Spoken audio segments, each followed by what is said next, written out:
The girl went for a walk near her home and disappeared without a trace. Her parents immediately sounded the alarm and contacted the police. They organized a search operation which became the largest in the country's history. But even this didn't help to find her. This continued until investigators received some very disturbing clues that eventually led them to unravel this dark mystery that shook the entire country. Friends, before we start the investigation, please subscribe to our channel and help us grow by pressing the like button.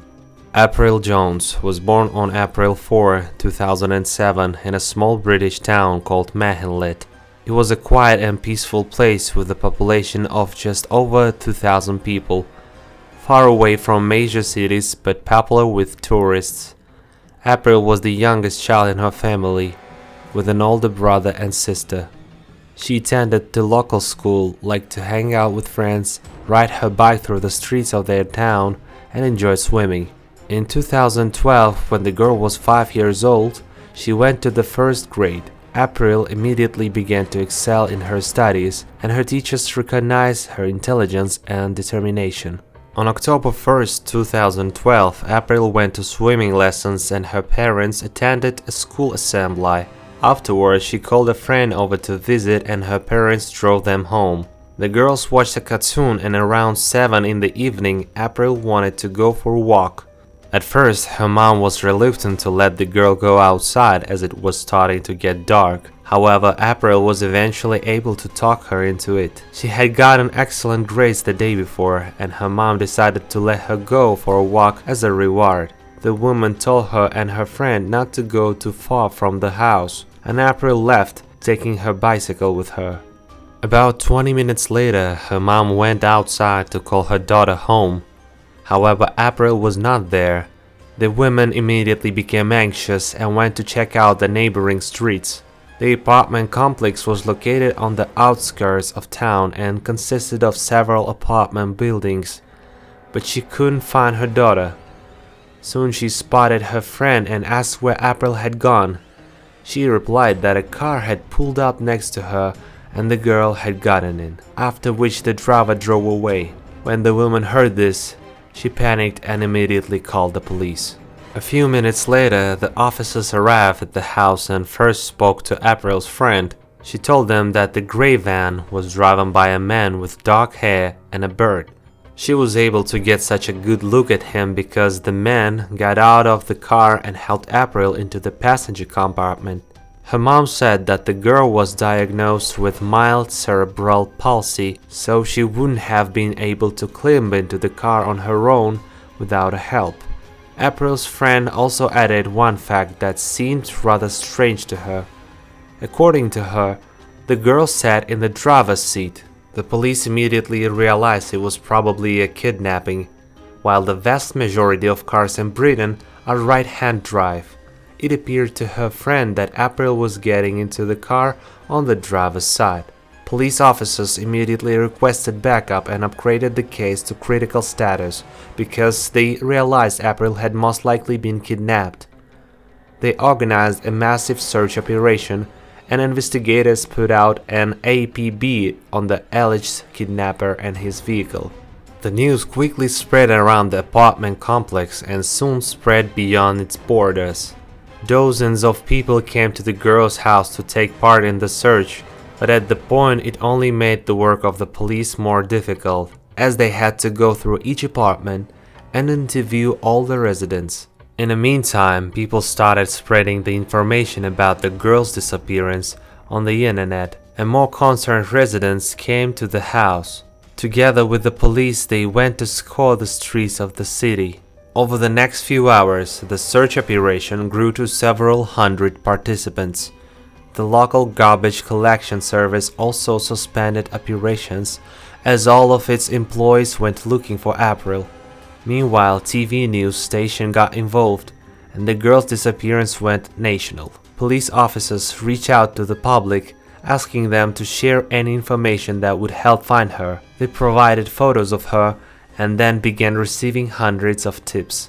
Despite their best efforts, the search was fruitless. In the first hours, they managed to go all over the city, but neither April nor her bicycle were anywhere to be found. The police officers were going to look in the nearby woods and fields, but it was quite a difficult task. It was already dark and raining by then, and they simply wouldn't be able to cover any meaningful distance. Nevertheless, they continued to try to find the girl until morning. At first light, more volunteers joined them, some from out of town. The police also began posting information about April's disappearance on billboards outside the city, hoping to get some leads. With news of the case spreading across the country, the police received a huge number of calls, but most of the leads they received were of no value. However, this morning they began to look out for one particular man whose name was given to them by several callers at once.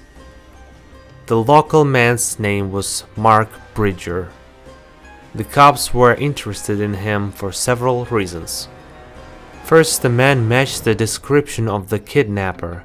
Second, he had a left-hand drive car. Furthermore, one of the callers claimed to have seen Bridger near April's apartment complex at the time of the kidnapping. After researching the man, police found that Bridger had a very impressive criminal history consisting of minor and moderate offenses. He had been arrested multiple times for assault, theft, and various offenses such as drunk driving. Detectives decided to check on the man and recognized several addresses where he might be located. The investigators went to these houses at the same time, but neither Bridger nor his car were there. However, the man was soon spotted by a police helicopter. He was walking his dog near his home. Officers also noted that Bridger never once looked up at the helicopter, which circled over his head for about an hour. Sometime later, one of the policemen approached him and asked him to introduce himself. Bridger told him his name and immediately added, "I know what this is about." In response, the officer asked him where April was, and the man replied, "It was an accident. I hit her with my car." Bridger was arrested immediately afterward, and an officer brought him to the station. As they drove, the man continued to talk. He said he didn't know where April was and had a lapse in his memory. He insisted that after hitting the victim with the car, she showed no signs of life. Then he placed her in the passenger compartment and attempted to give her first aid, but was unsuccessful. The next few hours allegedly disappeared completely from his memory, and when he came to, April's body was nowhere to be found. Next, Bridger said he went in search of the girl, spending the whole night looking through forests and fields. The man also added that he didn't learn April's identity until this morning, when he saw a TV report about her disappearance. Of course, this story didn't arouse any confidence in the detectives, and there were several reasons for this at once. First, the testimony of April's friend, who saw the girl talking to the driver and getting into a car with his help, being conscious. Bridger, however, assured that he hit her and put her in the car in an unconscious state. Secondly, the story of the sudden memory lapse itself looked extremely suspicious. In addition, the police quickly discovered that immediately after the incident, the man had shaved off his hair and beard. It looked as if he was trying to avoid capture by changing his appearance. Despite this, Bridger continued to stick to his story. When police officers pointed out the inconsistency of this story, the man claimed that he had been drinking heavily that day, which in theory should explain the memory lapse. Bridger also added that although he couldn't remember where he had placed April's body, he was sure she was dead and in a safe place. All subsequent attempts by the investigators to get the truth came to nothing, so they went to search his house together with the forensic team. As soon as they went inside, they were greeted by a strong odor of detergents. The house was also very hot, and the police realized that the man had been heating the stove for a long time. Forensics collected ashes from the living room and submitted them to the lab, but there were no other clues in the house, not April herself or any of her belongings. However, on closer inspection, the forensic team found traces of blood and subsequent analysis showed that it belonged to April. Then they examined Bridget's car. According to his story, he hit the victim with the car, which caused her death, but they found no traces of blood in the cabin. Moreover, there were no signs of an accident on the car itself, which once again cast doubt on the man's version of events. After examining the ashes from Bridget's stove, experts found 17 bone fragments that belonged to April, as well as one fragment in the bathroom drain. All of this only confirmed that Bridget was able to dispose of the body completely. Most likely, he must have taken the remains out of the house and hidden them somewhere. So the police continued their search. The news that April was most likely dead caused a storm of emotion among the town's residents, who had hoped until the last moment to find the girl alive. Now hundreds of volunteers and police officers were searching for her remains so that April's family could bury her. By then, the search had grown even larger, and eventually the search operation became the largest in Vale's history. It involved members of various services, from police to rescue workers. They searched the most inaccessible places around their town, such as rivers, forests, and lakes. Meanwhile, detectives were trying to find additional evidence linking Bridget to the crime. By examining the contents of his computer, they found a vast amount of illegal material involving minors. What's more, there were victims from other high-profile cases. On top of that, they found many pictures of the children from their town on his computer, including April and her older sister. Apparently, he downloaded these photos from social media. Investigators soon learned something else. April's sister said that just a few months before the incident, Bridget had sent her a friend request. The girl told her father about it and recognized Bridget. They had been in touch in the early 90s, but had stopped keeping in touch. The man thought it was odd that Bridget was trying to add his daughter as a friend, so he told her not to accept the request. Notably, Bridget himself had 6 children with 4 different women, but was living alone at the time of the incident. The police also discovered that the man frequently dated women who had children with him. In light of what Bridget was accused of, this fact seemed very disturbing to investigators. Studying the suspect's identity more closely, police learned that he was constantly working in different fields, never staying in one place for long. The man also told his acquaintances that he was in the army and even had to change his identity for security purposes. However, this turned out to be a lie. Bridget claimed that he was defending his country and was a good man, so he would never do something like this. Combined with this testimony about April's murder, these stories began to lead investigators to believe that Bridget was a pathological liar.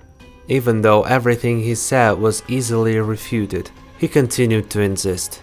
Later, they learned that the man had told everyone he knew that its parents were dead, even though this was not true. Another interesting fact was that Bridget had broken up with his girlfriend just a few days before April's abduction.